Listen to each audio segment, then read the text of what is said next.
313-778-7600 is the call-in number if you have a question or comment. Welcome to the African History Network show. It is Thursday, March 10th, 2022, and we are live.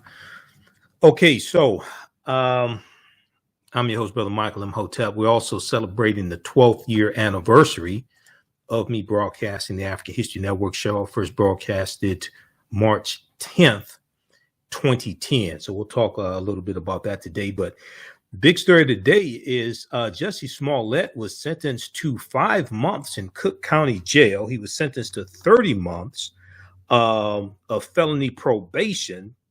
The first 5 months is going to be spent in the Cook County Jail. Judge James Lynn had it in for Jussie Smollett today. I watched it live. I was watching it on Roland Martin Unfiltered. We share the broadcast live on our Facebook fan page, The African History Network, and our YouTube channel, Michael Imhotep, IMHOTEP. You can go back and watch it there. You can watch it on Roland Martin on Facebook and YouTube. So the judge spent about 40 minutes admonishing Jussie Smollett, and then he lowered the boom on him, and none of the legal experts that I heard thought that he would actually do jail time. It's not like he killed somebody. It's not like he threatened to hang Mike Pence. He didn't beat up police officers or anything like that. So we're going to talk some about what happened today. Washington Post has a good article. Actor Jussie Smollett sentenced to 150 days in jail.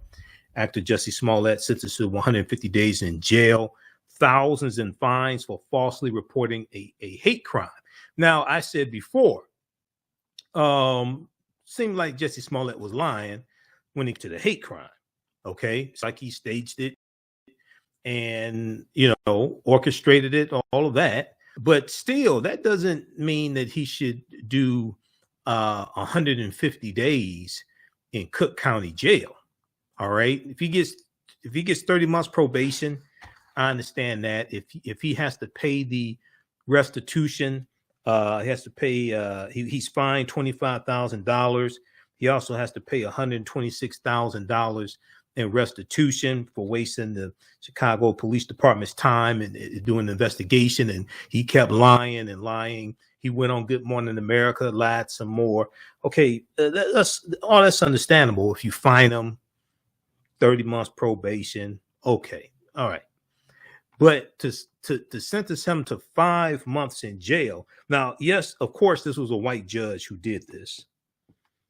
And it seemed like he really had it in for Jussie Smollett. Now, I'm not really a Jussie Smollett fan, but I don't wish any harm on him.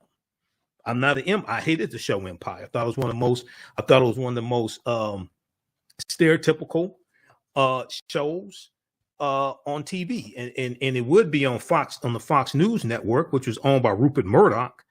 I mean, it would be on the Fox TV network, which is owned by Rupert Murdoch, and Rupert Murdoch also owns the Fox News network.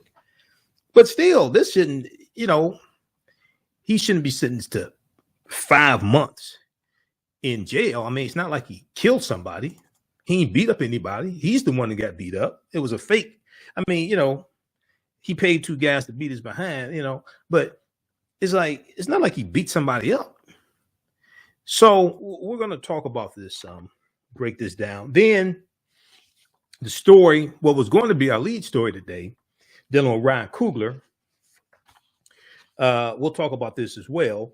So Ryan Coogler, we found out, was detained by police. This is back in January 2021 in the Atlanta area. He went to an Atlanta area Bank of America to withdraw $12,000 out of his own bank account. And he, on the back of the deposit slip, it appears, he wrote on the deposit slip for the bank teller to count the money discreetly because he didn't want to draw attention to himself that he's getting $12,000 in cash, rightfully so. So the bank teller gets scared and calls the police. The police show up. They put him in. They put Ron Coogler in handcuffs. They question because the dispatch call comes out, and the police have to respond. The police get on the scene. They have to assess what's going on. So he gets detained, and they question him, and they talk they go inside the bank and talk and find out it's a misunderstanding. But it's just stupid. It's just stupid. We'll talk about this. Now, Ron Coogler says that the whole incident has been rectified to his satisfaction. It happened back in June. It happened back in January 2022, I should say, not 2021. January 2022, it happened in January. We first found out about this from TMZ. TMZ got a hold of the police report. But it should not have happened in the first place, okay? So we'll talk about that on today's show as well. And then also this is the 12th anniversary of me broadcasting the African History Network show. Started March 10th, 2020. March 10th, 2010. Started March 10th, 2010. The African History Network show. And started out on the Harambe Radio Network. Then we went to Blog Talk Radio Network. And I still have the Blog Talk Radio account. We still upload our audio podcasts to our Blog Talk Radio account. But I've been broadcasting here on 910 AM Superstation WFDF. It'll be 6 years in April of 2022. But this is our 12th year anniversary broadcasting the African History Network show. Listen to the African History Network show right here on 910 AM Superstation and Future Radio. I'm Michael Imhotep. We'll be back in a few minutes. The African History Network show, we deal with current events in history and politics, education, economic empowerment, entrepreneurship, relationships, love, sex, health issues, and much, much more. Unfortunately, many people confuse what racism is. Racism is a power structure. It was laws and policies that put us in this predicament. It's going to be laws and policies to take us out. So when you control the radius of a man or woman's thoughts, you can control the compass of his or her actions because the mind can't do or teach what it doesn't know. We have it all on 910 AM Superstation. Welcome back to the African History Network show right here on 910 AM Superstation Future Radio. I'm your host, Brother Michael Imhotep. It is Thursday, March 10th, 2022. This is the 12th year anniversary of me broadcasting the African History Network show. So thanks for supporting us for 12 years. Also, if you'd like to support the African History Network through help keep us on the air, $ the AHN show through Cash App, $ the AHN show through Cash App. Then also through PayPal, paypal.me/the AHN show. This helps us keep doing the research, stay on the air, keep broadcasting, pay some of the bills, etc. Be sure to register for the online courses I teach as well on Saturdays and Sundays. Saturdays is Ancient Kemet, the Moors, and the Maafa, understanding the transatlantic slave trade, what they didn't teach you in school. And on Sundays, it's from the Civil War to the Civil Rights Movement and Black Power, 1865 to 1968. I teach Saturdays and Sundays, 2 p.m. to 4 p.m. Eastern Standard Time. We do all the sessions live. All the sessions are archived and recorded. You can go back and watch them anytime. All right, we'll give you more information about that later. Okay, I want to jump into this first story. We're going to clip number 2. I have to send you clip number 1. We're going to clip number 2 here. So this is dealing with Jussie Smollett. Now, I came to the conclusion months ago Jussie Smollett was lying. He maintains his innocence. Whole thing doesn't make sense, but still he shouldn't be sentenced to 5 months in Cook County Jail. Washington Post has this piece here. After Jussie Smollett sentenced to 150 days in jail, thousands in fines for falsely reporting a hate crime, You remember it was 2 a.m. in the morning. It was below zero out in Chicago. I think it was below zero. And he's going to the subway and gets jumped by 2 guys. Just happened to be walking around with some bleach and a brand new noose. Okay. And he said they yelled, "This is MAGA country," and called them all types of racial slurs and homophobic names, things like this. But still, ain't like he killed somebody. He ain't beat anybody up. But that's not the way Cook County Judge James Lynn saw it today. So actor Jussie Smollett was sentenced Thursday, March 10th to 150 days in county jail for staging and falsely reporting to police that he was the victim of a hate crime in Chicago. The former Empire star, who's 39 years old, was found guilty on 5 of 6 charges of disorderly conduct in December 2021, nearly 3 years after the incident. Now, this is a level 4 felony. This is a very, very low level felony. Okay, and if you actually saw, Cook County Judge James Lynn, and I was watching your Dita Wode show today, making the case, and I know you did. I've interviewed her before when I used to guest host Roland Martin's nationally syndicated radio show. She's a brilliant attorney, also good legal analysis. She had 2 attorneys on her panel today. If you go back a couple, 2 or 3 weeks ago, when Judge Regina Chu sentenced Kimberly Potter, okay, for killing Dante Wright, the judge today, James Lynn, gave a thrashing to Jussie Smollett. I mean, let's put it like this. Judge Regina Chu was more sympathetic to Officer Kimberly Potter, who killed somebody, than Judge James Lynn was today to Jussie Smollett. I mean, just if you just put like if you put on a bulletin board and you had a picture of Kimberly Potter and you had a picture of Jussie Smollett, and then underneath it you had the caption, okay, this person killed somebody, this person staged a hate crime. And then you said, okay, the response from this judge is to chastise them for 40 minutes. The response of this judge is to be almost tearful and say, put yourself in the shoes of the police officer that killed somebody, right? You would think Jussie Smollett was the one that killed somebody.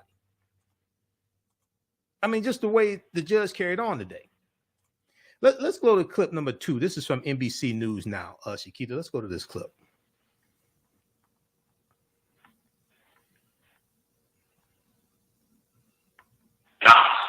Suicide. I am innocent. I'm sentencing you to 30 months felony probation, and the probation is going to be to this court. You're going to be allowed to travel wherever you want. You do not have to live in the state of Illinois. You can report by phone. I know that if you're going to try to make a living and do some of the things you do, you may have to go to other places in New York and Los Angeles. You can do those things. You will pay restitution to the city of Chicago in the amount of $120,106. You are fined $25,000, which is the maximum fine. And you will spend the first 150 days of your sentence in the Cook County Jail. And that will start today, right here, right now. It's Shakita. Smollett. Stop that. Is that the clip that says number 2, or is that the clip that says number 3? I want the clip that says number 2. The clip that says number 2 is actor Jussie Smollett gets 150 days in jail. Clip number 2 from NBC News Now. Okay, while we cue that up. Cook County courtroom, Jussie Smollett was remanded into custody. He has been sentenced to 30 months probation, which will include 150 days, which he will have to spend behind bars here at the Cook County Jail. He was just taken into custody. He was screaming as he was escorted out of the courtroom, "I am not suicidal," and continuing to proclaim his innocence. He will also have to pay over $120,000 in restitution. He faces a $25,000 fine. And again, he is now going to be spending the night, as of now, behind bars in a Cook County jail. We want to show you now what has unfolded over the last several hours here today. Court's in session. In court today, prosecutors sharing a letter from the city of Chicago and its police department speaking to the damage Smollett has done. A cost that can never be measured. It's a harm caused by reducing the likelihood of actual victims of hate crimes willing to report these crimes. The city also claiming Smollett's hoax cost police more than $130,000 in overtime to chase down a threat that didn't exist. Today's sentencing, the latest chapter of a bizarre, years-long legal saga. In 2019, Smollett claimed two masked men hurled racial and homophobic slurs at him, threw chemicals at the Empire Star, and tied a noose around his neck. There were doubts the incident was legitimate, but he spoke out about the alleged attack. If I had said it was a Muslim or a Mexican or someone black, I feel like the doubters would have supported me a lot. Soon after, Chicago police announced Smollett staged the whole thing with two associates. Why would anyone, especially an African-American man, use the symbolism of a noose to make false accusations? His associates, the Osundairo brothers, testified against the actor, saying Smollett paid them to attack him outside his Chicago home. Smollett testified there was no hoax, but a jury convicted him. Smollett's defense submitted over 80 letters in support of leniency. Today, his older brother and 92-year-old grandmother speaking directly to the judge. Jussie does not have malice or hatred toward anyone, and it is truly unfortunate that his reputation has received so many negative connotations. I ask you, the judge, not to send him to prison. If you do, send me along with him. And Jesse Kurtz back with us live from Chicago. Jesse, you mentioned that there was an outburst from Smollett as he was led away. Tell me more about that. Yeah, so I want to read to you his final words as he was escorted out of the courtroom by the justice officials. I am not suicidal. I am not suicidal, and I am innocent. I could have said that I was guilty a long time ago, and this is significant, Gabe, for multiple reasons. First off, earlier in the proceeding, Smollett was asked directly by the judge if he wanted to say anything. Smollett's legal team had said he was not going to make any comments alluding to the possibility of an appeal, and Smollett declined to speak earlier. And also, the judge, as well as the prosecution, had been pointing out that because Smollett has been convicted, he essentially perjured himself when he testified in court, saying that there was no hoax. And again, Smollett's final words as he was escorted out of the courtroom, convicted and now sentenced to time behind bars, were that he was still innocent. Gabe? And Jesse, we're being told that we now have part of that outburst. Pause it right there. Just back it up about 30 seconds or so. We'll pick this up on the other side of the break. You listen to the African History Network show right here on 910 AM Superstation Future Radio. Calling numbers 313-778-7600. 313-778-7600 is the call-in number if you have a question or comment. We'll be back in a few minutes. The Business Scaling Challenge is a 7-day online event that is taking place the week of March 13th through March 19th, 2022. This challenge will guide a group of business owners through scaling their businesses. Business owner Ronnie Sumler is hosting the Business Scaling Challenge in remembrance and honor of her father, the late civil rights activist Rodney Sumler. He helped a lot of African-American owned businesses and local community leaders participate in politics. However, when he passed away, all of his ventures died with him. This inspired his daughter, Ronnie Sumler, to help community business owners preserve their businesses. Her business, Digital Dandelions, offers business Bibles to record business processes and procedures. Their business Bibles are their branded run-of-show business manuals that have everything you need to run your business in one place. Their business scaling kit is the first step in creating a business Bible. It includes everything needed to grow your business in one place. Join the Business Scaling Challenge Facebook group for more information, and good luck in scaling your business. The work that I do is larger than the fashion industry. It's larger than the art world. And I believe that I was born to bring newness into this world. I'm Kaima McIntyre. I'm 24 years old and I'm an artist. I create everything from paintings to jewelry design, metaphysical jewelry to be specific, and fashion design.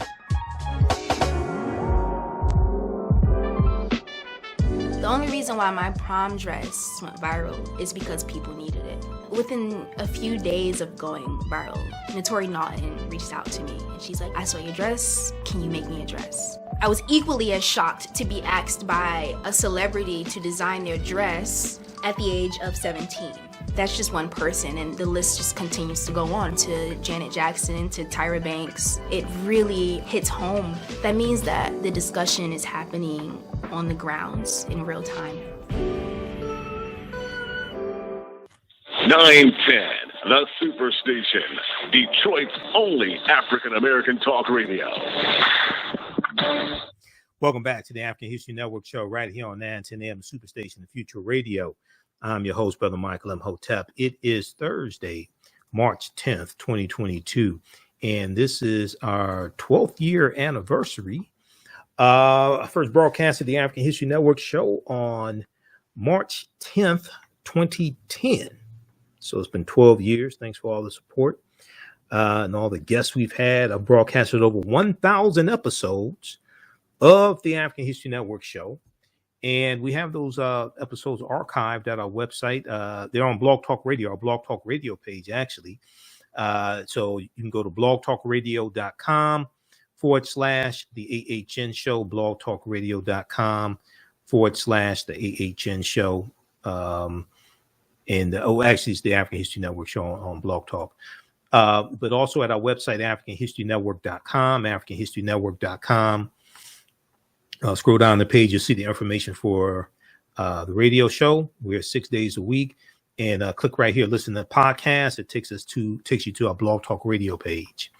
All right, and we have shows going back to 2010. Okay, I want to go back to this story here dealing with Jussie Smollett, and also the call-in number is 313-778-7600 if you have a question or comment. We'll talk some more about this on our Sunday show, because I'm on for 3 hours on Sunday. You know, we're here Monday through Friday, 11 p.m. to midnight Eastern Standard Time. But on Sundays, we're on 9 p.m. to 11 p.m. Eastern Standard Time. So I've been here on 910 a.m. the Superstation for 6 years, and I've been doing the African History Network show in total for 12 years. All right, I want to go back to this clip. Shakita, let's go. This is from NBC News Now, talking about what happened in court today. Let's go back to this clip, please.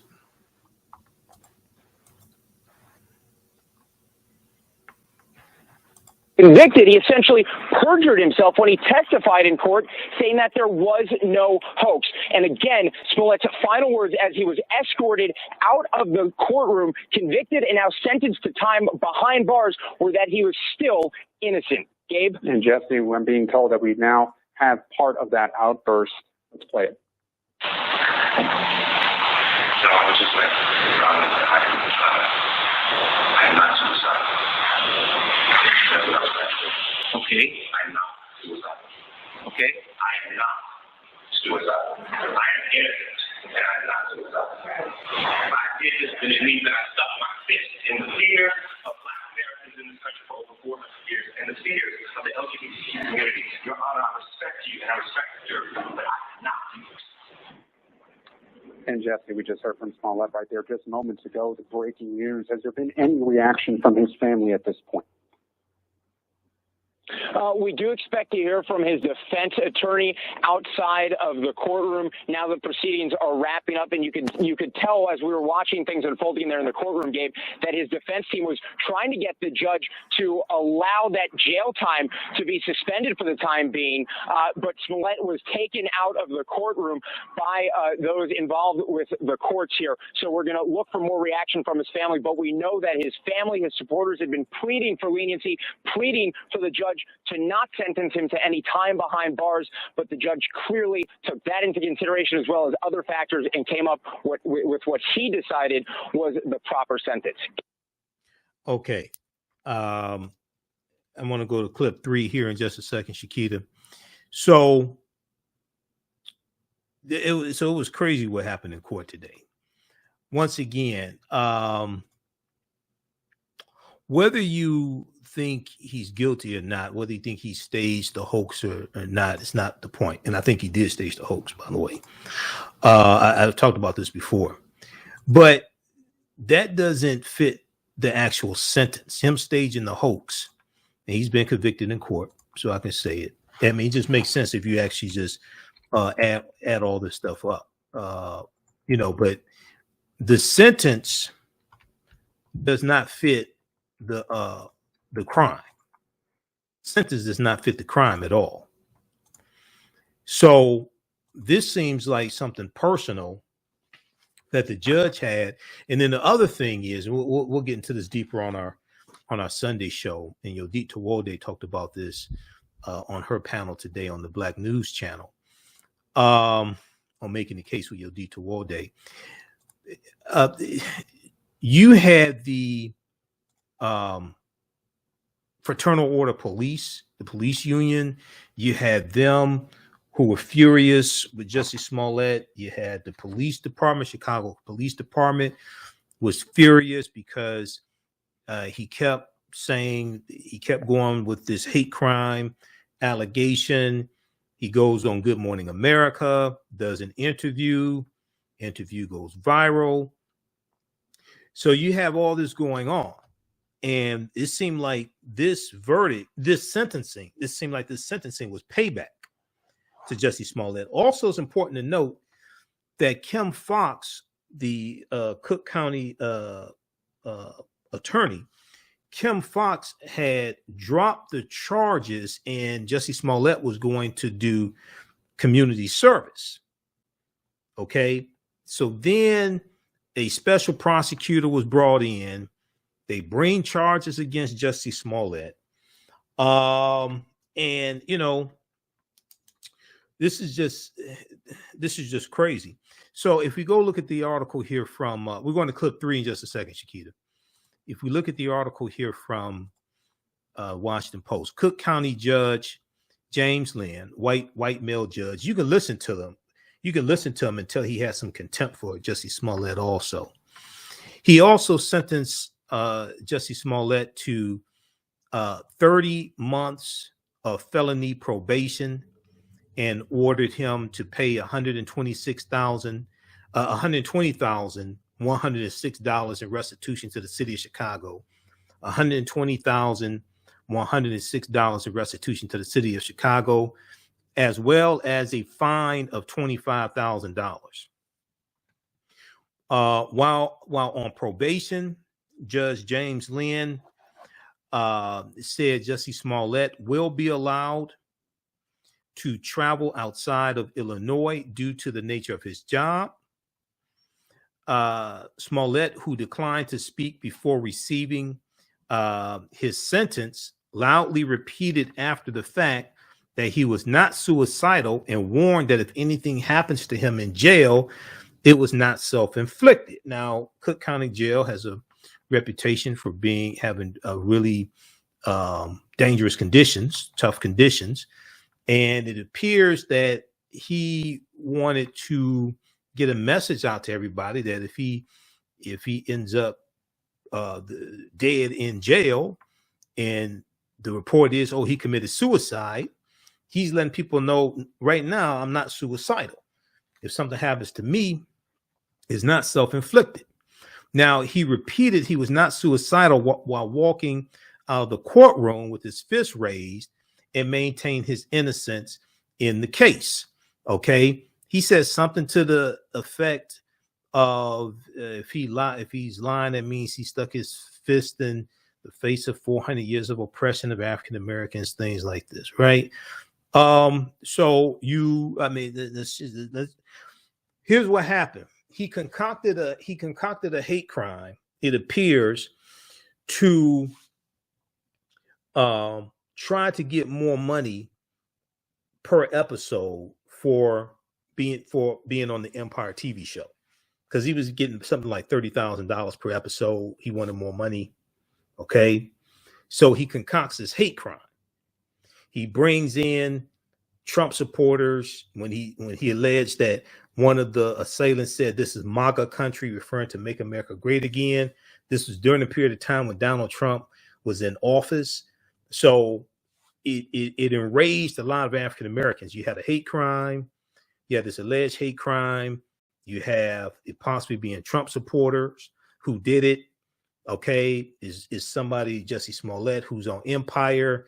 Then his celebrity friends come out in support of him, like Lee Daniels, who was executive producer of Empire, all this stuff. Okay, preying on the emotions and sympathy and goodwill of many African Americans. This is what happened.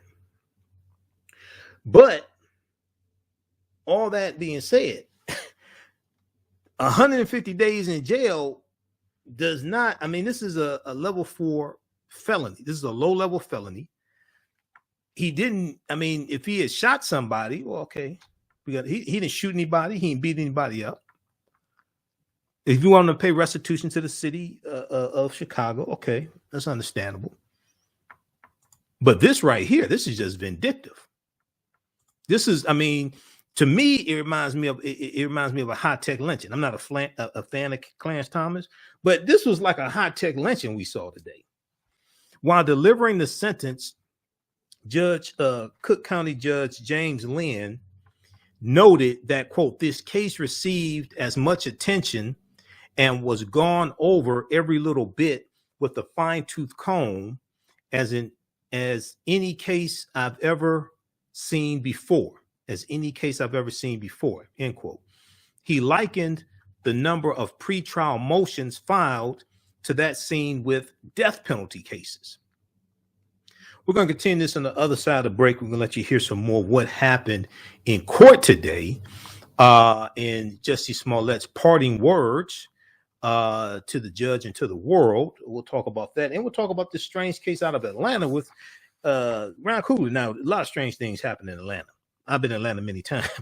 This right here, he gets detained. The police get called on Ryan Coogler, director of Black Panther, Wakanda Forever. And he's trying to withdraw $12,000 out of his own bank account. And the police get called. Okay, so this is at Bank of America. You listen to the African History Network show. I'm Michael Imhotep. We'll be back in a few minutes. The Business Scaling Challenge is a 7-day online event that is taking place the week of March 13th through March 19th, 2022. This challenge will guide a group of business owners through scaling their businesses. Business owner Ronnie Sumler is hosting the Business Scaling Challenge in remembrance and honor of her father, the late civil rights activist Rodney Sumler. He helped a lot of African-American owned businesses and local community leaders participate in politics. However, when he passed away, all of his ventures died with him. This inspired his daughter, Ronnie Sumler, to help community business owners preserve their businesses. Her business, Digital Dandelions, offers business Bibles to record business processes and procedures. Their business Bibles are their branded run-of-show business manuals that have everything you need to run your business in one place. Their business scaling kit is the first step in creating a business Bible. It includes everything needed to grow your business in one place. Join the Business Scaling Challenge Facebook group for more information, and good luck in scaling your business. What does self-care mean to you?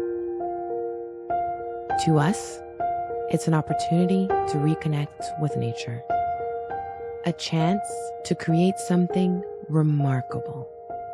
At Sage and Elm Apothecary, our handcrafted skincare and household products immerse you in Earth's sweetest nectar, connecting you to nature in a way you never imagined. See for yourself and visit us at sageandelmapothecary.com. Welcome back to the African History Network show right here on 910 AM, the Superstation of Future Radio. I'm your host, Brother Michael Imhotep. It is Thursday, March 10th, 2022. This is our 12th year anniversary of me broadcasting the African History Network show. First broadcasted on March 10th, 2010. I was on the Harambe Radio Network when we started out, and I went to Blog Talk Radio and kept doing Thursday nights, 8 p.m. to 11 p.m. Eastern Standard Time. Thursday nights, the African History Network show. Then moved to the Empowerment Radio Network, Dave Anderson, the Empowerment Radio Network, and Warren Ballantyne and Bev Smith from BET, and Rashad Ritchie, and we had Professor Griff on the network for a while also. Then Roland Martin came to the network, and I started guest hosting for Roland Martin, and I was guest hosting for Warren Ballantyne for about 3 months, and then Warren left the network. Then Roland Martin came on, and that's how I connected with Roland back in about 2015. Then I started guest hosting for Roland's show numerous times, and then when Roland left the network, he went to the Perry Broadcasting System. I said, Roland, look, even though you left the network, I can still guest host from you. I have the equipment. I broadcast from home, so I have the equipment here, so I can still broadcast. I can still guest host for you. So I kept doing that. And then in 2016, I started 9:10 a.m. Superstation WFDF with Steve Hood, who passed away last year. My friend Steve Hood started out on his morning show, and then got my show in April of 2016. And been doing the African History Network show here on 9:10 a.m. Superstation. It'll be 6 years in April of this year, and 12 years total going back to March 10th, 2010. So thanks for all the support. Appreciate that. Let's go back to this clip here. So I want to go to clip 3, Shakita. So Jussie Smollett, he had some parting words for everybody today and for the judge. Let's go to clip 3, see what happened in court today.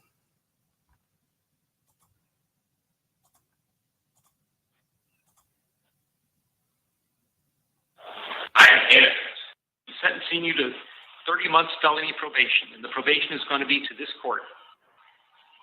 You're going to be allowed to travel wherever you want. You do not have to live in the state of Illinois. You can report by phone. I know that if you're going to try to make a living and do some of the things you do, you may have to go to other places in New York and Los Angeles. You can do those things. You will pay restitution to the city of Chicago in the amount of $120,106. You are fined $25,000, which is the maximum fine. And you will spend the first 150 days of your sentence in the Cook County Jail. And that will start today, right here, right now. Mr. Smollett, so the jury found you guilty, and I sentence you as I have. You have the right to appeal the findings and rulings of the court, or ask your sentence to be modified. To do those things, you need to file a notice of appeal in writing within 30 days. You may also file a motion to modify your sentence, which will have to be filed in writing within 30 days. Anything not stated in those filings are waived for purposes of appeal. We cannot afford lawyers or transcripts. They would be provided free of charge. Do you have any questions? I would just like to say, Your Honor, that I am not suicidal. Okay. I am not suicidal. Okay. I am not suicidal.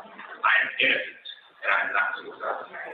If I did this, then it means that I stuffed my fist in the fear of Black Americans in this country for over 400 years, and the fears of the LGBTQ community. Your Honor, I respect you, and I respect the jury, but I did not do this, and I am not suicidal. And if anything happens to me when I go in there, I did not do it to myself, and you must all know that. I respect you, Your Honor. I respect your decision. Jail time. I'm not suicidal. Okay. All right. So that happened in court. That was at the end there. So now on the Tom Joyner Morning Show, they used to do what they call bits, right? They have skits, things like this, right? And they used to have what they call going with the bit. Going with the bit means you've been caught, but you still gonna stick with the lie. You just gonna keep going with it. And you're just gonna go with the bit. You're just gonna play your role, go with the bit. Okay, so a lot of people think that's what happened at the end. Yeah, okay, you can say you're not suicidal. We believe you on that. But when you say, okay, if you lied, then that means you stuck your fist in the face in the fear of Black America for 400 years, all this stuff. Come on, man. All right. You still going with the bit. Okay. All right. The jig is up. Okay. So we'll talk about this more on Tuesday, on Sunday's show. Hopefully they can get his sentence reduced. He should not go to jail at all for this. I mean, he's doing 5 months in Cook County Jail. Kim Potter is doing 2 years minus 60 days for killing Dante Wright. Doesn't make sense. But something else that doesn't make sense is what happened with Ryan Coogler in Atlanta. I just sent you clip number 4, Shakita. Let's go to clip number 4. Let's go to this quickly. This is what happened to Ryan Coogler.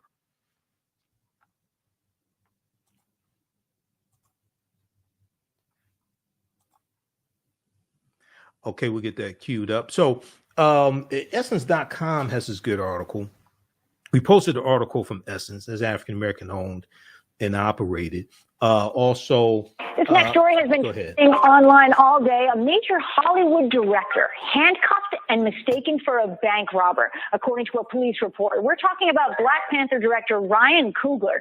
The filmmaker was questioned by police in Atlanta back in January after he tried to withdraw his money from a Bank of America. The report says bank employees thought the 35-year-old, who was wearing a face mask and glasses, was staging a robbery because he handed a note to a teller asking for at least $10,000 from his account. Here's a look at that police report. You see it highlighted. It says police, quote, determined that Mr. Coogler did pass a written, filled out withdrawal slip with a note written on the back of the withdrawal slip to be discreet when handing him the cash. Our Blaine Alexander is joining us now from Atlanta. Blaine, this is a crazy story. The director confirmed the incident to Variety, saying that this should be a situation that should never have happened. So how did all this unfold? Well, Steph, remember, all of this happened back in January. Of course, Coogler has been spending a lot of time in Atlanta recently. He's here filming the sequel to Black Panther Wakanda Forever. So all of this started, according to the police report, when he went into a Buckhead branch of Bank of America with 2 people who were waiting in a black SUV in the parking lot for him to go inside. Now, according to the police report, essentially, like you said, he filled out the withdrawal slip, asked for an amount higher than $10,000, and he handed it to the bank teller. But on the back, he had scribbled a note essentially saying, listen, please be discreet. Don't count the cash in public because of the high amount. We also understand, according to surveillance video, that he was wearing a COVID-19 mask. He was wearing sunglasses and a hat. Well, when the teller went to withdraw that amount, apparently it triggered some sort of alert on his account. This is according to the police report. And that made her notify her supervisor, essentially to say that there was a robbery in progress, and they called 911. Blaine, there's an alert that you can't take out that much money, and then there's trying to rob a bank. It seems to me there's a lot of room in between those things. Is that part of this discussion right now? I think it is. The police report goes on to say that when officers arrived, they went up to the 2 people who were in the SUV. They were like, hey, you know what? We're here with Ryan Coogler. He's a very big name Hollywood director, of course, Oscar-nominated film movie maker. They went inside. The 2 people in the SUV were never handcuffed. Coogler was, though. He was put in the handcuffs. He was escorted out of the building. At some point, according to the report, the officers realized the mistake. They apologized to him, explained what happened. But according to the report, he asked for all the officers' names, their badge numbers. Now, remember, this happened back in January, so certainly some time between when we're all finding out about this and when the incident happened. All right, pause it right there. News, Ryan Coogler. Pause it right there, Shakita. Okay, those watching on Facebook and YouTube, keep watching The African History Network on Facebook, The African History Network, and our YouTube channel, Michael Imhotep, IMHOTEP. We're going to go for a few more minutes and finish this out. Visit our website, AfricanHistoryNetwork.com, AfricanHistoryNetwork.com. You can register for the online classes I teach on Saturdays and Sundays. And you can support us, $ TheAHNShow through Cash App and through PayPal as well. I'll be on Roland Martin Unfiltered on Friday, so watch me there. And we'll talk to you Sunday. Right now, it's correct wrong behavior. It's not over till we win. Wakanda forever. Talk to you next time. Peace. Okay, stand by. All right, let me cue this clip back up. Hold on. Let's go back to this story here. New York Times has a good piece on this also. Let's dealing with Ryan Coogler. Let's look at the one from Essence.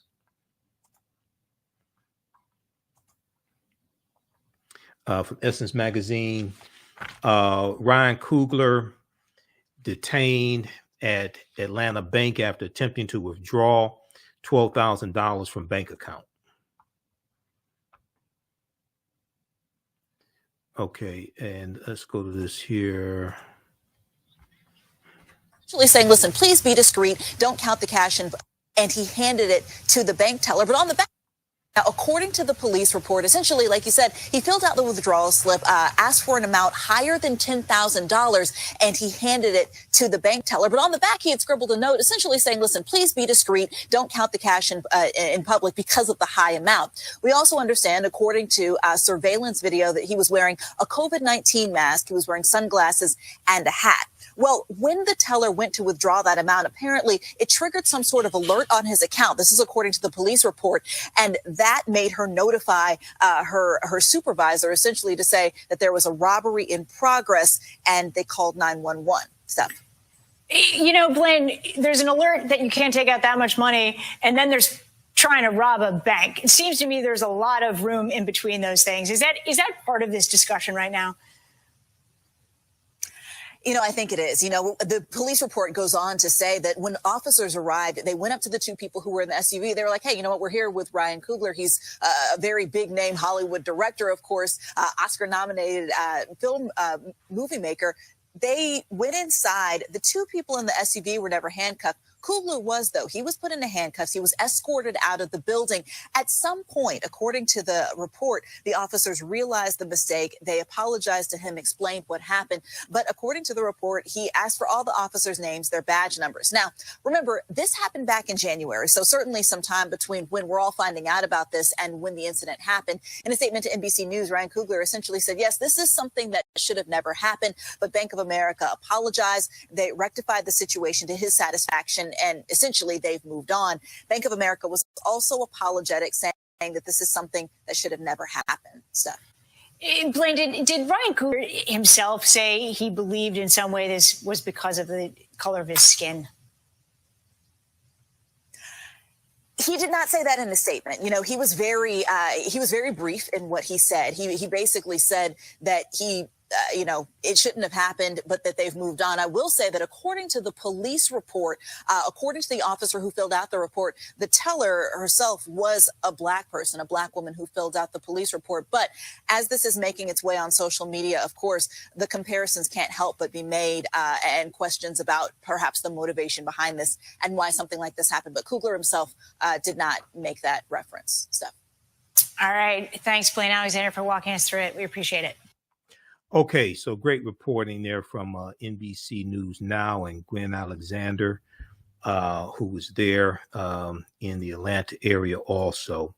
So crazy story. If we look at this quickly here from Essence.com, Essence is African-American owned and operated. Well, he's African.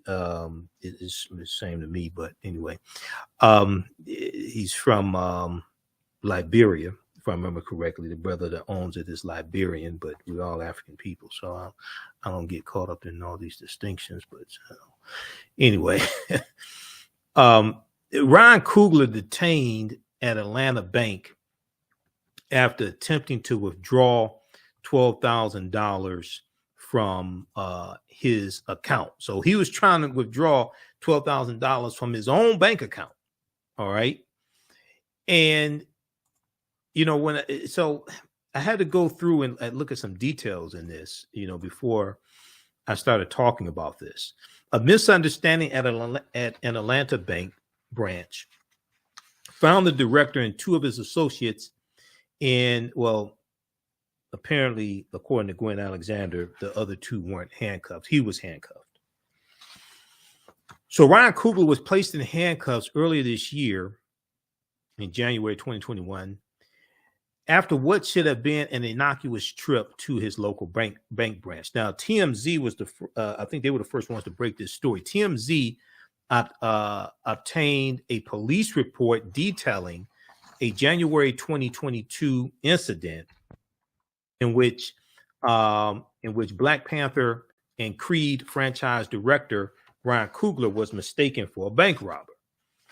Coogler stopped by an Atlanta area bank branch wearing dark shades and a face mask.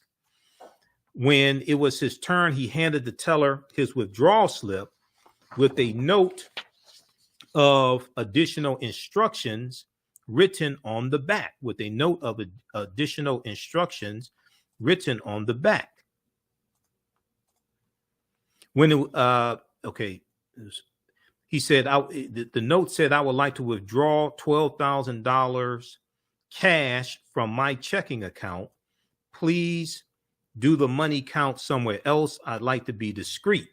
Now, he also gave the teller his driver's license and his bank debit card as well, which has his name on it. Okay. So it's not like he just gave the note.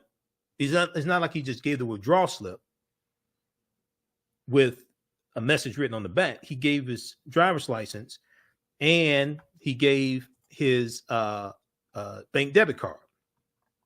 I listened to the I listened to the audio of the call that the bank employee made to the police. Okay, and she's talking to the dispatcher. In that call, the bank employee said she did not look at the name that was on the driver's license. She said he gave her ID, gave her his ID, and gave his bank debit card. But she said she did not look at the name that was on the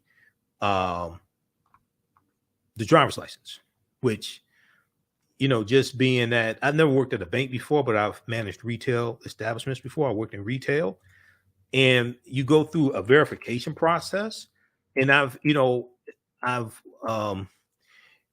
managing other companies. We had good relationships with banks, actually Bank of America for that matter, Bank of America in downtown Detroit. There's a verification process. You look at the driver's license, you look at the name, you look at the picture, you match them up. Now, he had on a COVID-19 mask. This was in January. Okay. Makes sense he has on a COVID-19 mask. So you ask the person, especially for that amount of money, you look at the driver's license, you ask them, could you take down your mask for a minute so I can just verify the picture, things like this. Also, then once you take down the mask, so the camera can get a good picture of you as well, with cameras recording. And in a lot of banks, like I remember, what is that? Was that National Bank? They would have signs inside on the counter that told you to remove sunglasses, remove hats, things like this. So the camera could like actually record you and get a good picture of your face when it records. So if she went through that verification, that's understandable. But now I don't know how long the bank employee has been on the job. I don't know if she was still in training. I don't know if she had ever been through a bank robbery in the past, what have you. But there's just basic verification, basic steps in verification that it appears that she did not do. One simple thing is looking at the name that's on the driver's license that was given to her. Okay, that doesn't make sense at all. So I want to go to this clip here quickly. This is the you're going to hear the conversation outside of the bank between Ryan Coogler and the officers. You're going to hear some of what happened here. Okay, so he's sitting in the car, halfway in the car. They have the door open. The police, from everything that I saw, the police, handled this pretty well. They were cool. They're trying to assess what's going on. They get a dispatch, they get a call, so they have to respond to the call. When they get there, they're trying to figure out, okay, what's going on? Okay, we got to, I want you to hear what happened.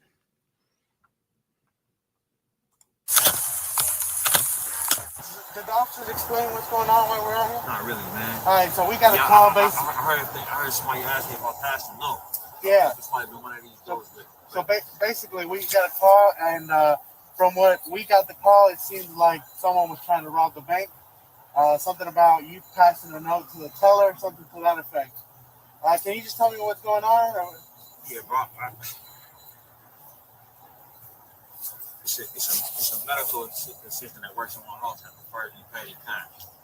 Every time I make a withdrawal to pay her, know, because it's a large amount, she works a lot. Yeah. You know, if I don't write down on a note how much I went out, and then I don't want it ran through the money counter right there at the desk, the whole bank ends up looking at it. They just bring money going through the money to the account. Okay, so this the. Okay, so what he's saying is he has his mask on when he's talking. Okay, he's out in the car, halfway in the car. He's explaining because he doesn't know what's going on. He's like, why the police here, things like this. Police are trying to figure out what's going on. So he tells them he has a medical assistant at his house, and he's going to pay the medical assistant, and he wants the bank teller to count the money discreetly, not put the money through it's $12,000, so not put the money through the through the bank counter, because then, you know, people around, customers around to see it, he's walking out with $12,000 in cash. So he doesn't want to draw attention to himself. Okay. Unlike, so this is the difference between like somebody that I don't know how much, I don't know his net worth, but this is the difference between somebody who like has wealth and like people like rappers' money that want to draw all this attention to themselves. He doesn't want to draw attention to himself. Okay. He doesn't want to deal with any of that.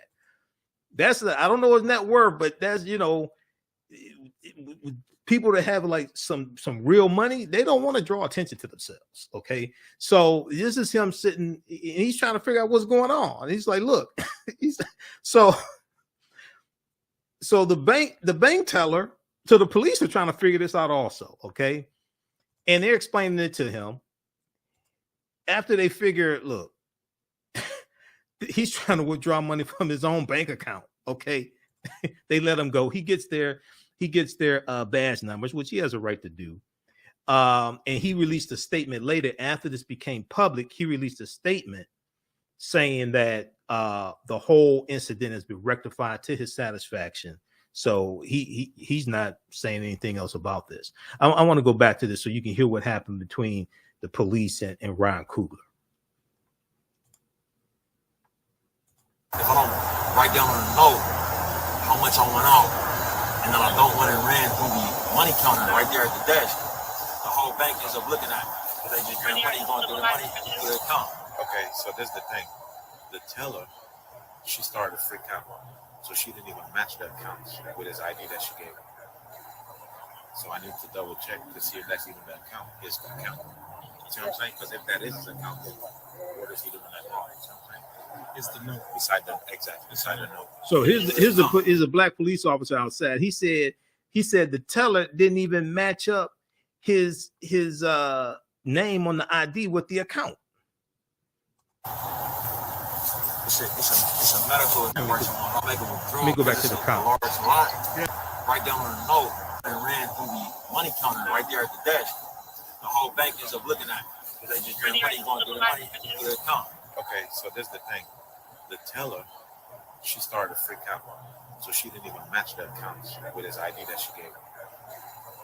So I need to double check to see if that's even the account, his account. You see what I'm saying? Because if that is his account, then what is he doing that wrong? You see what I'm saying?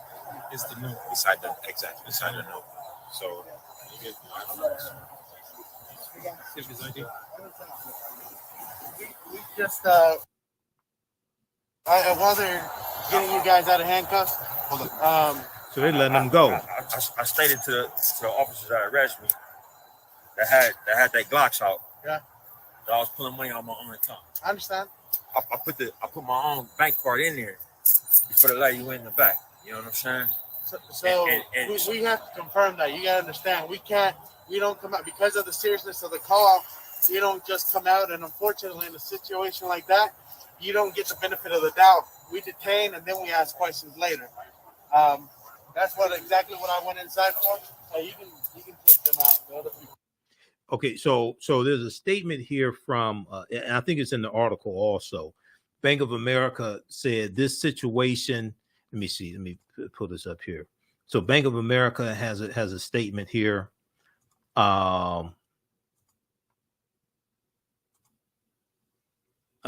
This situation. Let me see if we can blow this up. this situation should never have happened. You got that right. However, Bank of America worked with me. Now, this is Ron Coogler who put this statement out. This situation should have never happened. However, Bank of America worked with me and addressed it to my satisfaction, and we have moved on. Ron Coogler said in a statement. All right, but this is just crazy. I mean, you know, and I don't know what type of training they have at Bank of America, but it's like, okay, if somebody black wants to withdraw $12,000 from their bank account, okay, don't freak out. All right. If a black man wearing a sweatshirt and sunglasses and a COVID-19 mask wants to withdraw $12,000, okay, don't freak out. All right. So luckily, a police officer who showed up wasn't an officer like Derek Chauvin in Minneapolis. Luckily, you had level-headed police officers who were trying to figure out what's going on that showed up. Okay. Luckily, you didn't have police officers like Derek Chauvin that showed up. Or Kimberly Potter. Okay. Who killed Dante Wright. So let me go back to this from Essence. Let's see here. Let's do it like this. Let's pull this one up from Essence here. So we have this open up in this second screen. Okay, though the transaction was perfectly legal, the teller detailed in the report as a then pregnant black woman, received some sort of alert on her screen when attempting the transaction. She made an assumption that something strange was going on, presumably due in part to Ron Coogler's covered up appearance and his handing her a handwritten note. She reported the incident and the police were contacted in relation to a possible bank robbery in progress. Okay, when cops arrived, they immediately detained two of Coogler's associates who were waiting for him in the black SUV parked in the parking lot. Coogler himself was detained. Okay, fortunately, after investigating the incident, police found that no illegal activity had taken place and that a mistake had been made on the bank's behalf. You think? Ron Coogler has been in Atlanta for several months, completing principal photography for Black Panther 2, Wakanda Forever. I'll be at the premiere. Okay, I forgot the exact date. I've seen some dates of it, but I'll be at the premiere here in Detroit. I'm going to see that. I've been waiting for this Black Panther 2. Now, it is of note that Atlanta has experienced a severe spike in violent crime over the last year, which very well may have triggered Ryan Coogler's desire for discretion during his transaction. Once again, it's like the people that want you to think they have money really don't have money. They're the ones that are trying to draw attention to themselves. Brian Coogler did not want to draw any attention to himself withdrawing $12,000 in cash. For their part, Bank of America has made things right with Ryan Coogler after this unfortunate incident. A representative for Bank of America shared a statement with Variety magazine. Quote, "We deeply regret that this incident occurred. It never should have happened, and we have apologized to Mr. Coogler." Ryan Coogler shared his own statement. Ryan Coogler shared his own statement, his own separate statement to TMZ. This situation should have never happened. However, Bank of America worked with me and addressed it to my satisfaction, and we have moved on. Okay, so hopefully, you know, the pregnant teller, hopefully they'll get her some more training or something. Because that's not how you handle that. You know, there's a process you go through to verify. And, you know, So, all right. Okay. Everybody share this broadcast in social media platforms. Also, if you like this type of information, you can support the African History Network. $ the AHN Show through Cash App. $ the AHN Show through Cash App. Also through PayPal, paypal.me/the AHN Show. And we have the information at our website, AfricanHistoryNetwork.com. You can still register for the online class I teach on Saturdays and Sundays. On Saturdays is Ancient Kemet, the Moors, and the Maafa. Understanding the transatlantic slave trade, what they didn't teach you in school.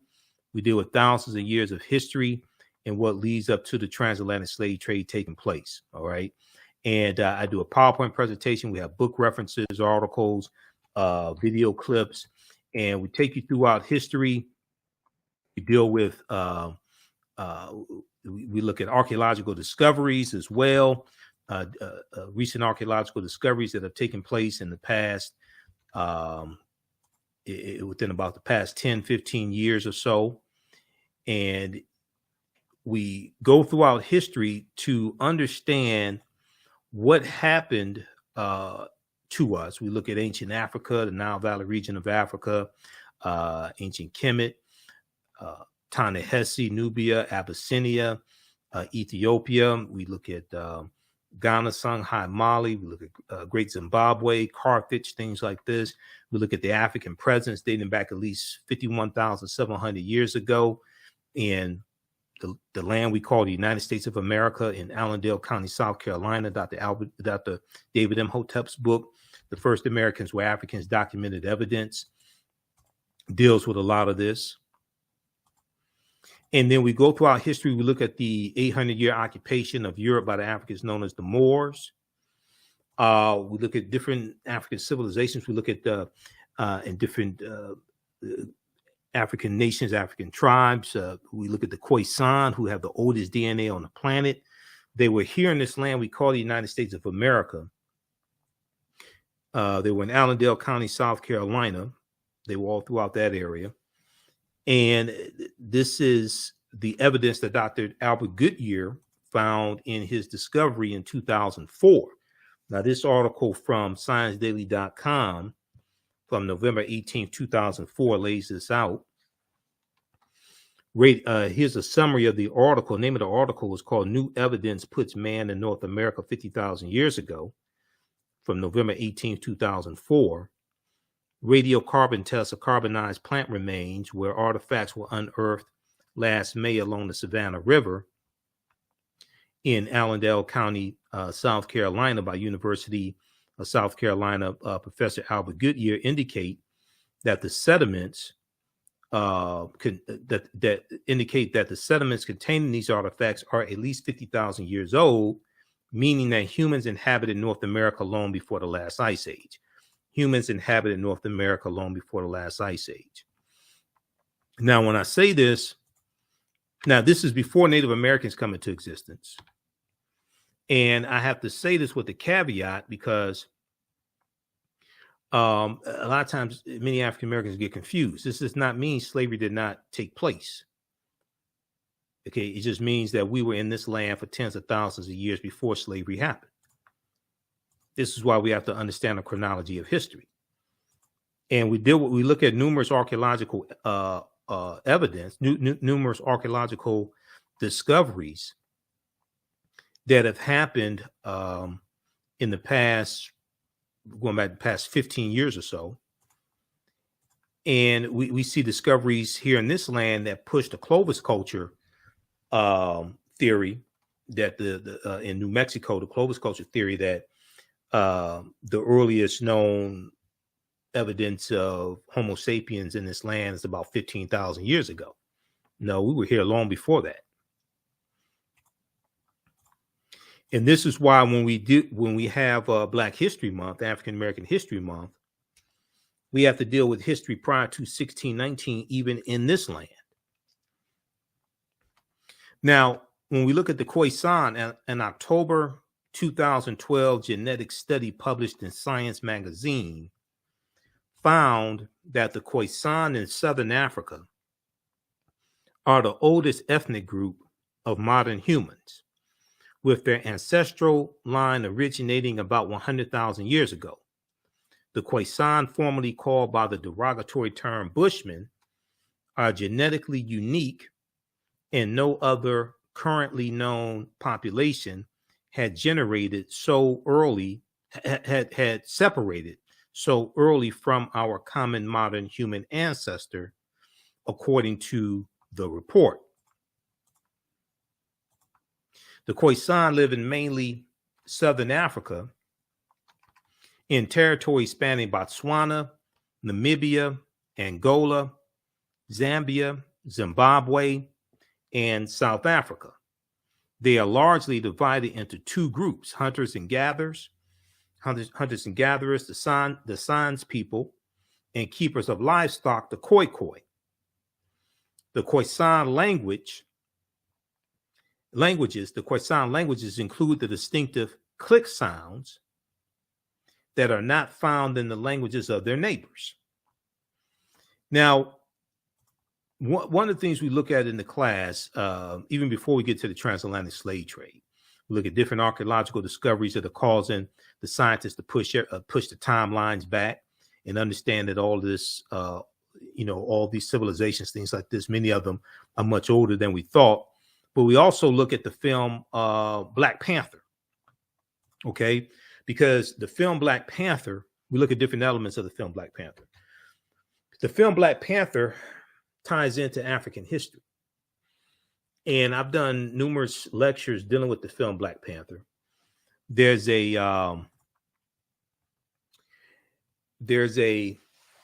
I read over 100 articles dealing with the film Black Panther in the comic book in preparation for my lectures. I have one lecture that's about a 3-hour presentation dealing with the film of Black Panther analysis, African history, culture, and Afrofuturism. And there are 11 different African cultures that we see represented in the film Black Panther. Ruth Carter, the costume designer, spent 6 months studying African cultures, and she infused all this into the film, okay? But when we look at, one of the things we do is we look at different Neteru, different deities coming out of ancient Kemet. The Panther deity Bast, who watches over the people of Wakanda, that comes from Bastet, who was actually a deity in ancient Kemet, a Neter. Neter for singular, Neteru for plural. Bastet was an ancient Egyptian goddess worshipped in the form of a lioness and later a cat, goddess of warfare in Lower Egypt, or Kemet. Kemet meaning the land of the blacks, one of the original names for Egypt. Worshipped as early as the Second Dynasty, about 2890 BCE, before the Common Era. When we look at the religions of Wakanda, okay, we see that the religion of the Wakandan people first developed during the pilgrimage to the land in their conflict with what were known as the originators. The gods of Wakanda formed from the heroes of humans within the tribe. Ascending to the status of a god or deity, these heroes became known as the Orisha. And we know the Orisha is the name of the deities in Ifa, which is the spiritual system of the Yoruba of Nigeria, the Orisha. Taking the names Koku, Thoth, Bast, Mujaji, Ptah, and Niami. We know Thoth and Bast and Ptah come straight out of ancient Kemet. The Orishas' origins date back to the ancient Egyptian beings known as the Ennead. Now, this is straight out the Black Panther comic book. And I had to read a book that dealt with the 52-year history of the Black Panther comic book before I even started doing my lectures on Black Panther, to really understand this, because some of the characters and themes and storylines, etc., from the comic book we see represented in the film, but we see variations, because in the comic book, Killmonger is 100% Wakandan, whereas in the film he's half Wakandan, half African American. That wasn't the case in the comic book. He's 100% Wakandan in the comic book. And Wakanda is made up of a group of, it's a nation made up of 18 different tribes. So it's not like everybody's a member of the Panther tribe, because you saw at the beginning of the film, we saw T'Challa, played by Chadwick Boseman, who is fighting with M'Baku of the Jabari tribe. And M'Baku is challenging T'Challa to sit on the throne of Wakanda. And where they have the ritual combat is called Warrior Falls. Okay, Warrior Falls. That's the waterfall. That's where they have the ritual combat in Wakanda to see who is going to sit on the throne. That comes straight off the Black Panther comic book. Warrior Falls. Okay, so I had to research all this to be able to do my lectures on Black Panther. So we deal with some of this in the class because this ties into African history and culture. So when we look at, for instance, in addition to the development of these deities, the people of Wakanda became segmented into various cults that worship various animal deities, animal gods of the area. And you see this represented in ancient Kemet, where you see different deities that take on the qualities or powers of animals, because they saw animals as part of nature, and they understood that these various animals possessed gifts that were given to them by God. So they appreciated the gifts that God gave those animals. So you may see Heru has the head of a falcon, and a falcon has keen eyesight. So they're appreciating the gift that the Creator gave the animal. They're not worshiping a falcon, so to speak. Or when you see the judgment scene, and coming out of mythology, coming out of spiritual systems in ancient Kemet, when you die, your heart is weighed against the feather of a woman, against the feather of Ma'at. And okay, this is the short one. If we get the long version with a Sar sitting on the throne of judgment. So Ma'at is the personification of truth, justice, righteousness, balance, harmony, order, and reciprocity. Ma'at was depicted as a woman, as a winged deity.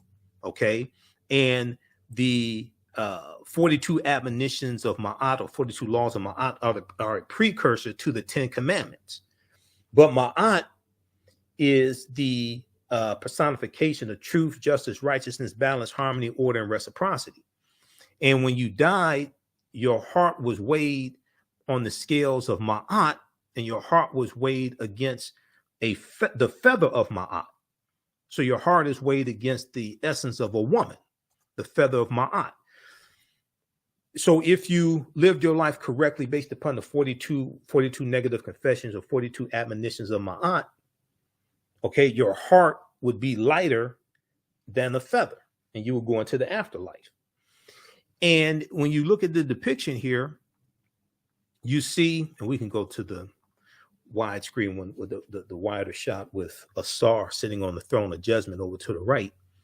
But you see in the middle the scales of Ma'at, and you see the jackal-headed deity Anpu, or who the Greeks called Anubis, and the jackal is a canine. The jackal has a keen sense of discernment. So we know canines have heightened senses of taste and heightened senses of smell, much more keen than humans. So it's Anpu who does the very delicate work, the precision of balancing the scales, because it requires judgment, discernment, a keen sense of discernment, which is something that the jackal has, which is a gift given by the Creator.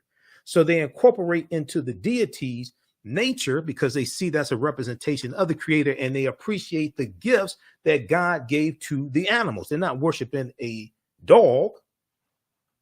They appreciate the gift that God gave the dog or the jackal. So this is part of African culture. We see this, and then now take it to another step. When you look at Yeshua, or who in English they call Jesus, because the letter J didn't exist until 1630 AD. I may say some things that are outside the circumference of your own awareness, but just because you disagree with them or don't like them does not mean they're not true. Just means you have to do some research to understand what I'm talking about.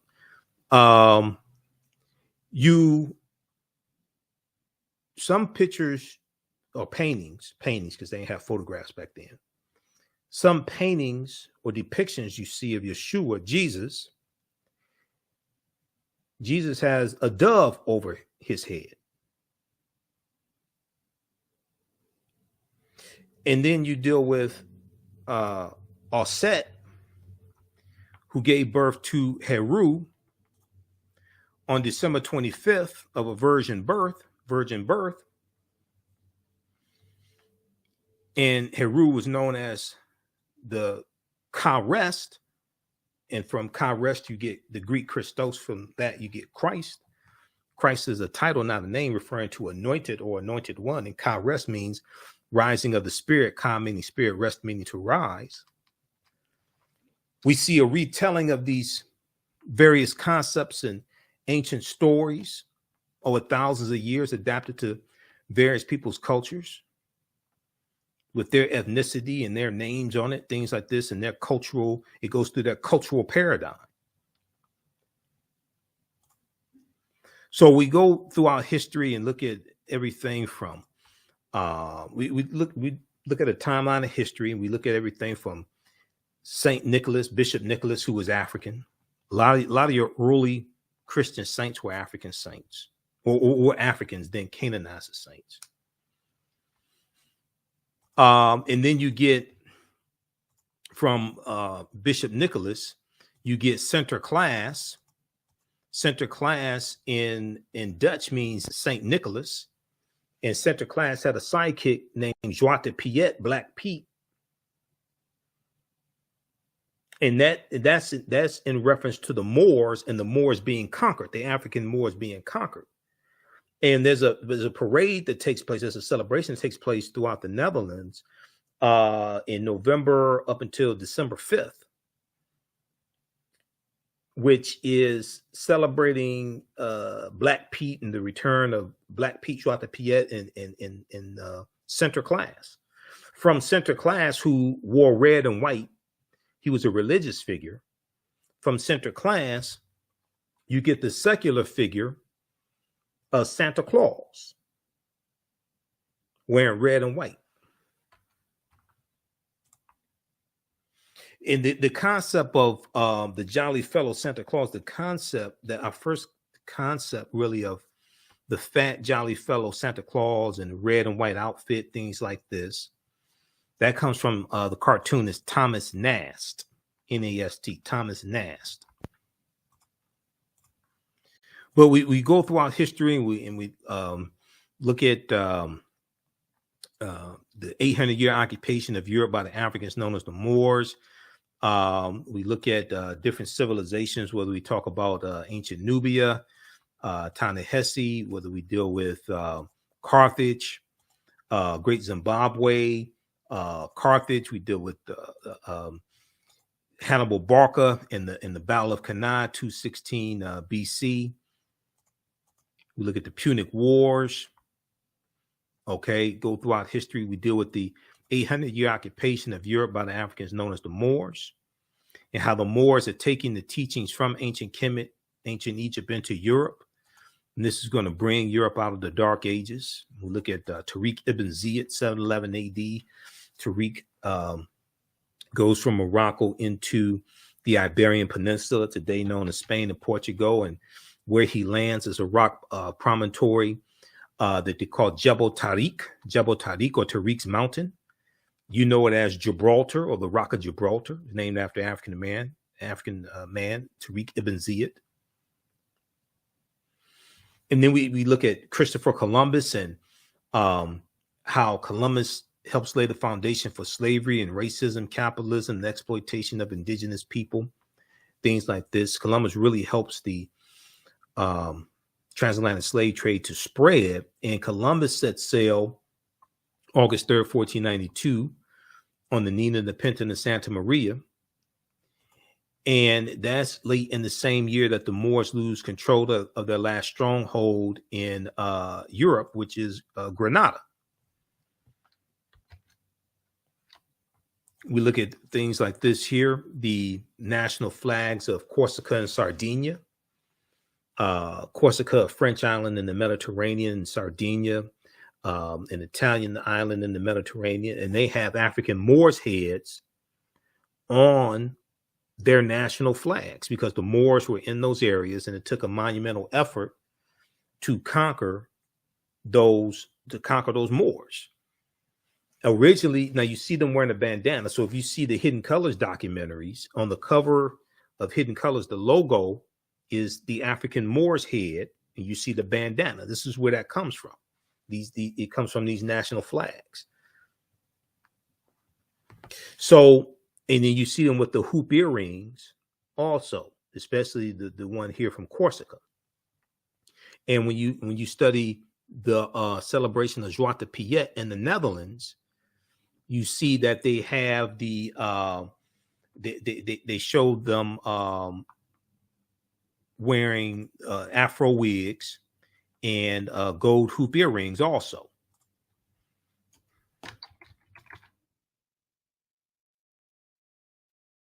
Look at this one here. It was probably you can't see it here, but when you study Joie de Piet, you'll see this. You'll see that they are wearing the gold hoop earrings also. Okay, and they're imitating the Moors. Here's a depiction of them, and they're on a steamboat. They're on a boat, and according to the Joie de Piet was introduced in a children's book in 1850. And according to the mythology, he comes from Spain to the Netherlands in November, and they have these parades and things like this in the celebration up until December 5th. So why do they have the black Moors, Joie de Piet, coming from Spain? Because that's where the Moors go into Europe, Spain and Portugal, the Iberian Peninsula. And you see these Europeans here wearing blackface, Afro wigs, things like this, red lipstick. So each year there's a bigger effort. There's more and more protests against these celebrations because they're dehumanizing African people, making fun of the Moors. They're racist. All right. So we look at the Black Death, bubonic plague. Europe loses between a quarter to a third of the population from 1347 to 1400. We look at the three great West African kingdoms of Ghana, Songhai, and Mali. These are some actual slides from the class. There are over 200 slides that I put all these slides together, by the way, myself. So over 200 slides we're using in the class. It's over 50 articles. We have book references. You don't have to buy any of these books to follow along in class. We deal with Columbus and where Columbus went on his 4 voyages. Contrary to popular belief, Christopher Columbus never came to the land that we call the United States of America. The closest he came here was Cuba, which is 90 miles away. It was 216 BC, the Battle of Cannae, Matthew. So Columbus never came to the land that we call the United States of America.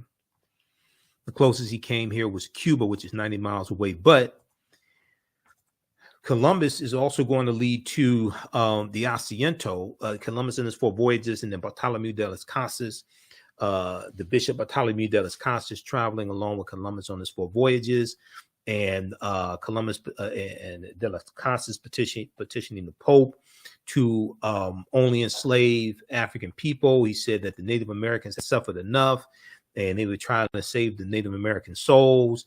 They were being decimated. Bartolomeu de las Casas estimates that Columbus was responsible for the murder of 12 million to 25 million indigenous people Why on earth you have people that still want to celebrate Christopher Columbus, I have no idea. You might as well celebrate Adolf Hitler if you celebrate Christopher Columbus. I'm just saying. No, he did not. He didn't discover a damn thing. There was already Africans and Native Americans where he was. Okay, he helps to lay the foundation for slavery, racism, capitalism, and the exploitation of indigenous people. I mean, if you celebrate Columbus, I have to question, like, okay, what is it that you're celebrating? Have you studied the history? Have you even read the books that Bartolomé de las Casas wrote? Because de las Casas kept a diary. He traveled with Columbus on some of Columbus's voyages. He kept a diary of what happened and the atrocities inflicted upon the indigenous people. He wrote at least 2 books that I know of, because I read his books back in college, the Tears of the Indians, and there's another book by Bartolomé de las Casas. Why on earth you want to celebrate something like that? I don't understand that. But oftentimes, Europeans honor mass murderers. Same thing with the history of St. Patrick. Patrick, the British slave Patrick, who became a bishop, that and it was canonized as a saint, that he was a mass murderer. He killed thousands of Druids in Ireland. He was a mass murderer also. They said, why are people celebrating St. Patrick's? I'm like, see, first thing we should do before we celebrate any of these European holidays is read African People and European Holidays and Mental Genocide by Dr. Shaka Musa Barashango. Or you can just go to history.com. You can read some of the history of these holidays, things like this. I've studied the history of all the holidays. That's why I don't celebrate any of them. Okay. You know, Mother's Day and Father's Day is cool. I understand that. But Christmas, Valentine's Day, 4th of July, Thanksgiving, things like this. It's okay to get together with family on those holidays, people off work and things. I understand that. But we need to study the history behind these holidays that we've been taught to celebrate. So if you do choose to celebrate them, at least you know the history of what it is that you're celebrating. At least you know the history of what it is that you're celebrating, and it will probably influence or cause you to change how you celebrate it, how you participate in it. For most of the stuff, we were really never taught the history behind these different holidays. We would just, our parents taught us, the grandparents taught us, celebrated, we taught in schools, things like this. Most of them didn't know the history behind it. Most of them were never taught the history behind it. So at least we should study the history behind these holidays that we have been taught to celebrate. So if you choose to continue to celebrate it, 1, you know what it is you're participating in. 1, 2, because your thoughts create feelings, your feelings create actions and behaviors, your actions and behaviors create results. It'll probably change the level or how you participate in that holiday if you decide to keep celebrating it. This is why you see me post when St. Patrick's Day comes around. If you wear green on St. Patrick's Day, will you wear red, black, and green on African Liberation Day, May 25th? If you wear green on St. Patrick's Day, will you wear red, black, and green on African Liberation Day? Because I see African Americans wear green on St. Patrick's Day. They can't tell you like who Patrick was besides, okay, he was a saint. They really don't know about the history behind St. Patrick's Day, what he did. Oh, he drove the snakes out of Ireland. There's no evidence snakes were ever in Ireland because Ireland is an island in a cold climate, and snakes live in warmer climates. There's no evidence there were ever snakes in Ireland back in 5th century AD, Common Era. Okay, So these are some of the things we do, and we go throughout thousands of years of history. We try to go through this history chronologically as much as possible. Some of the timeline of history we look at, 419, Prince Henry the Navigator of Portugal begins sending expeditions to explore the West African coast. In 1444, Portugal starts to buy African slaves from West Africa and establishes the first leg of the triangular trade. 1452, Dum Diversas, the doctrine of discovery. 1455, Papal Bull. The Pope addresses Spain and Portugal and tells them to stop fighting amongst yourselves. I order you to reduce to servitude all infidel people. 1482, Christopher Columbus is involved in the African slave trade. This is 10 years before he sets sail on the Nina, the Pinta, and the Santa Maria. We know the Moors lose control of Grenada, January 2nd, 1492. 1452, Pope Nicholas V issued a papal bull entitled Dum Diversas, which authorized Alfonso V of Portugal to conquer the Saracens, the Muslims and pagans, in a disputed territory in Africa and consign them to perpetual servitude. This is the doctrine of discovery, 1452. It has been argued that this and the subsequent papal bull of Romanus Pontifex, issued by Pope Nicholas V in 1455 Common Era AD, gave the Portuguese the rights to acquire African slaves along the African coast by force or trade. The edicts are thus seen as having facilitated the Portuguese slave trade from West Africa and as having legitimatized the European colonization of the African continent, because the Portuguese are the first ones involved in the transatlantic slave trade, right about 1441, 1444. The Spanish are right behind them. Okay. What is a papal bull? A papal bull is in Roman Catholicism is an official papal letter or document, a papal letter or document. The name is derived from the lead seal, bulla, B-U-L-L-A, traditionally affixed to such documents. Since the 12th century Common Era AD, it has designated a letter from the Pope carrying a bulla that shows the heads of the apostles Peter and Paul on one side and the Pope's signature on the other. Okay, a papal bull. Okay, so this is just a brief sample of the type of information that we deal with in this class. We're on live, Leonard. Ancient Kemet, the Moors, and the Maafa, understanding the transatlantic slave trade, what they didn't teach you in schools. Now, I've been teaching this class on and off since 2017. It's grown by leaps and bounds since I first taught it. This is a 10-week online course. We deal with thousands of years of history and what leads up to the transatlantic slave trade taking place. So I teach this on Saturdays, 2 p.m. to 4 p.m. Eastern Standard Time. You can, we'll post a link here. You can register for this class at our website, AfricanHistoryNetwork.com. I'll post a link here again also so you can register for it. As soon as you register, you can watch last week's class. There's, we do the sessions live. All the sessions are archived and recorded. You can go back and watch it anytime. And we have a bundle pack where you can register for both classes. The one on Sunday, the one on Saturday, and the one on Sunday. You can register for both classes for only $100. Okay. We have people listening across the country. Leonard's in Phoenix from Detroit. All right.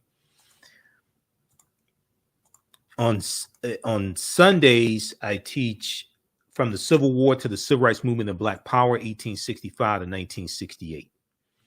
So this second class basically picks up where the first class leaves off. You can watch them in any order. You can take them in any order. But I have so much information for the second, for history from, like, say, 1803 to 1968. I had so much information. And it's such a critical period of history, we need to go through and really analyze it more in depth. And so I had to create this second class. In each class, you go through and analyze about a 10, 15, 20-year period of history. to better understand what happened to us after slavery ended and understand what led to the Civil War taking place. So we started in 1803 with the Louisiana Purchase, and we deal with the Haitian Revolution, which is connected to the Louisiana Purchase. It helps, is one of the causes of the Louisiana Purchase of 1803, and France sells 828,000 square miles of land for less than 3 cents an acre. Land that they have here in the U.S., they sell that to the United States for about $15 million. So that class is 2 p.m. to 4 p.m. also. As soon as you register, you can watch the classes we did last weekend. And we have a bundle pack where you can register for both classes for $100. Now, the classes are regularly $130 each. Okay. We have a bundle pack. You get both. You can register for both classes for $100. Even after the 10-week online course is over with, you still have access to the full course. You can go back and watch everything. Okay. As much as you want to. So a year from now, you can go back and watch the entire class. And if you've taken any of my online classes with me in the past, going back to 2017, email me at TheAHNShow@AfricanHistoryNetwork.com, TheAHNShow@AfricanHistoryNetwork.com. You'll get 50% off on the classes and the bundle pack also. Okay. All right. So this is Ancient Kemet, the Moors, and the Maafa, Understanding the Transatlantic Slave Trade, what they didn't teach you in school. We posted a link so you can register for the bundle. You can use this information with your children as well. I would say the content is PG-13. I don't do a lot of cursing. It's not crazy. It's not vulgar, things like that. I don't do that. But it's very visual. And your children will learn a lot also. All right. Look, we have to get out of here. Remember, at the African History Network, we focus on educating, empowering, and inspiring people of African descent throughout the diaspora and around the world. Because right now, it's correct wrong behavior. It's not over till we win. Thanks for supporting us for 12 years. If you want to support us through Cash App or PayPal, you can do so. $ the AHN Show through Cash App. $ the AHN Show through Cash App. Also through PayPal, paypal.me/the AHN And we have the information at our website, AfricanHistoryNetwork.com. For those that tuned in late, today is our 12th year anniversary. My 12th year anniversary of broadcasting the African History Network show started on March 10th, 2010. Okay, so it's been 12 years. And we have the information here. So this is our official Cash App account, $ the AHN Show, SHOW. When you go to it, it says Michael and shows my picture there. These other ones here are fake African History Network Cash App accounts. I did not set those up. Okay, and we have the link here and the PayPal donate button. So I'm still trying to get those fake ones shut down. All right, so we have to get out of here. I'll be on Roland Martin Unfiltered on Friday, 6 p.m. to 8 p.m. Eastern Standard Time. Download the Black Star Media app to your smartphones, to your Roku device. Follow Roland on Facebook and YouTube, Roland Martin on Facebook and YouTube. You can watch the show there as well, and on the Black Star Media app. And we'll talk about it on Sunday's show. This is 12th year anniversary. I started out on the Harambe Radio Network in 2010 and with the Blog Talk Radio. And we still upload our audio podcast to our Blog Talk Radio show also. Okay. So we have over 1,000 episodes of the show. When you go to our website, AfricanHistoryNetwork.com, and click on listen to podcasts, it takes you to our Blog Talk Radio show. And we have over 1,000 podcasts going back to 2010 archived there. Okay, I've got, and I have some, the oldest podcast I have there goes back to July of 2010, but I have some even before then. I just have to find them. They're archived somewhere. I have some before then from because I remember one of my first interview, my very first interview, my first guest, March 10th, was Dr. Leonard Jeffries, my teacher, one of my teachers, Dr. Leonard Jeffries. He was my first guest, but I had Dr. Jose Pimenta Bay in 2010. He was one of my very first interviews. Professor Kaba Hiawatha Kamene, who was Booker T. Coleman back then, was one of my early interviews in 2010 also. One of my teachers, Professor Kaba. All right, so it's been busy 12 years. It's going by quickly. Okay. Okay, guys, look, we have to get out of here. We'll talk to you next time. Peace.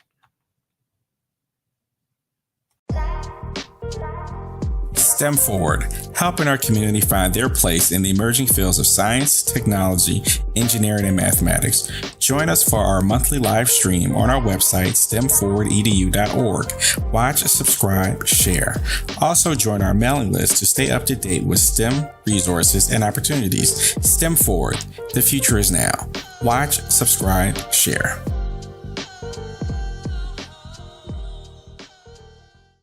The work that I do is larger than the fashion industry. It's larger than the art world. And I believe that I was born to bring newness into this world. I'm Kaima McIntyre. I'm 24 years old and I'm an artist. I create everything from paintings to jewelry design, metaphysical jewelry to be specific, and fashion design. The only reason why my prom dress went viral is because people needed it. Within a few days of going viral, Notori Naughton reached out to me and she's like, I saw your dress, can you make me a dress? I was equally as shocked to be asked by a celebrity to design their dress at the age of 17. That's just one person, and the list just continues to go on to Janet Jackson, to Tyra Banks. It really hits home. That means that the discussion is happening on the grounds in real time. Abundant Capital Group is a real estate investment company with over 20 years of experience in real estate. They specialize in two areas of real estate. One, they solve real estate problems with creative financing solutions that give the seller the most money for their property. And two, they show individuals how to get a higher rate of return on their investment capital with real estate note investing. If you are looking to sell or need to sell your property, here is what they provide. Market value offer, even if you have little or no equity. They typically pay all closing costs, which can be thousands of dollars. They close on a date of the seller's choosing, and the seller does not have to be out of the house at the time of closing. They take the property in an as-is condition, and the seller is not required to make any repairs. Give them a call or email them today for a free consultation and see how they can help you with your real estate needs. Call them at 973-475-8488. That's 973-475-8488. Visit their website, abundantcapitalgroup.com. That's abundantcapitalgroup.com. And email them at acg@abundantcapitalgroup.com. Follow them on Instagram and Facebook at Abundant Capital Group. The Business Scaling Challenge is a 7-day online event that is taking place the week of March 13th through March 19th, 2022. This challenge will guide a group of business owners through scaling their businesses. Business owner Ronnie Sumler is hosting the Business Scaling Challenge in remembrance and honor of her father, the late civil rights activist Rodney Sumler. He helped a lot of African-American owned businesses and local community leaders participate in politics. However, when he passed away, all of his ventures died with him. This inspired his daughter, Ronnie Sumler, to help community business owners preserve their businesses. Her business, Digital Dandelions, offers business Bibles to record business processes and procedures. Their business Bibles are their branded run-of-show business manuals that have everything you need to run your business in one place. Their business scaling kit is the first step in creating a business Bible. It includes everything needed to grow your business in one place. Join the Business Scaling Challenge Facebook group for more information, and good luck in scaling your business. What does self-care mean to you? To us, it's an opportunity to reconnect with nature. A chance to create something remarkable. At Sage and Elm Apothecary, our handcrafted skincare and household products immerse you in Earth's sweetest nectar, connecting you to nature in a way you never imagined. See for yourself and visit us at sageandelmapothecary.com. iRedify is a Black-owned digital platform that showcases Black and Brown cultures and people. The books on the platform are written by African American authors, Afro-Caribbean authors, African authors, and so much more. Kids 14 and under can read ebooks, listen to audiobooks, and complete learning activities. Kids can even write in the books digitally. Get unlimited access to everything on the platform for only $8.99 a month at iRedify.com. Sign up for your membership today.